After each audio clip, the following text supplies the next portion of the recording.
Mon expérience d'ethnologie principale, c'est celle que j'ai vécue en Israël. Comme je disais tout à l'heure dans une précédente vidéo, il y a ceux qui viennent en France et il y a ceux qui en partent, qui s'en absentent. Moi, je me suis absenté de France, en gros, entre 67 et 69. Et je me suis, et c'est d'ailleurs ce que dit Toby Nathan aussi, je me suis immergé dans une nouvelle société, dans une nouvelle langue, dans un nouveau pays. Je me suis dépaysé. J'avais à l'époque 20 ans, 22 ans. C'était d'ailleurs à l'époque où il y avait mai 68 en France. Et je peux dire que j'ai fait de l'ethnologie à ce moment-là. Par la suite, j'ai fait aussi de l'ethnométhodologie avec des disciples de Garfunkel.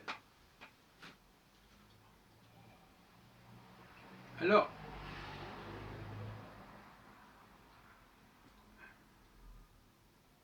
cette expérience d'ethnologie israélienne, tout à fait comparable à celle qu'a fait, je sais pas, Lévi-Strauss au Brésil, etc. Elle était d'autant plus facilitée qu'effectivement, il y a le mythe du retour, les Juifs arrivent en Israël, ce ne sont pas des étrangers, etc. Bon, tout ça, c'est du pipeau. Même si c'est vrai quelque part, c'est du pipeau. Parce que quand un Juif arrive en Israël, il est un étranger, de facto, culturellement, linguistiquement, géographiquement, historiquement même. Donc là, il y a quelque chose d'assez étonnant. Une double contrainte, comme double bind, c'est-à-dire, oui, vous êtes juif, oui, c'est votre pays, et puis en même temps, vous êtes un étranger. Parce que vous ne connaissez pas la langue, parce que vous n'êtes pas passé par les mêmes processus que ceux qui sont là-bas, le problème de l'armée, parce que vous n'avez pas vécu dans un pays où il y a la guerre, il y a les conflits avec les voisins, etc. Bah, bref, le monde est complètement différent. Mais vous êtes quand même juif, et donc en tant que juif, c'est quand même votre pays, et d'ailleurs, vous êtes de nationalité israélienne, on vous l'offre comme ça, d'office en quelque sorte.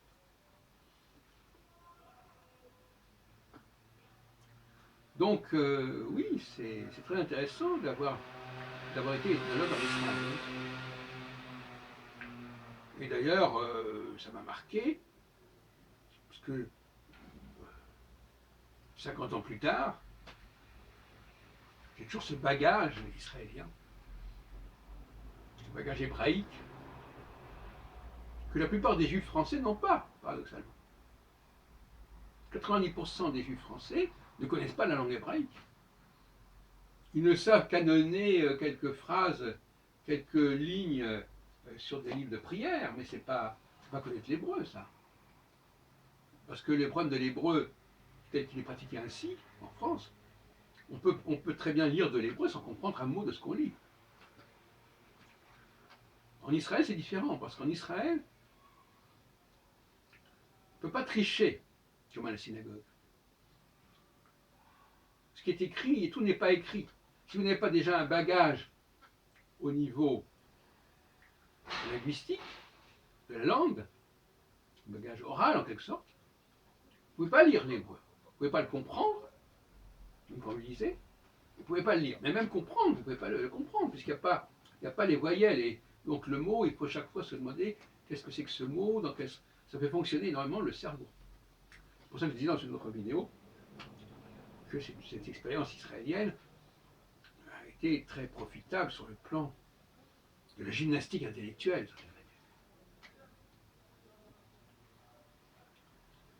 Mais en même temps, encore une fois, le Doppelbein, c'est pas du tout une langue faite pour un pays qui veut accueillir des immigrés. Évident. C'est la dernière langue imaginable pour cela.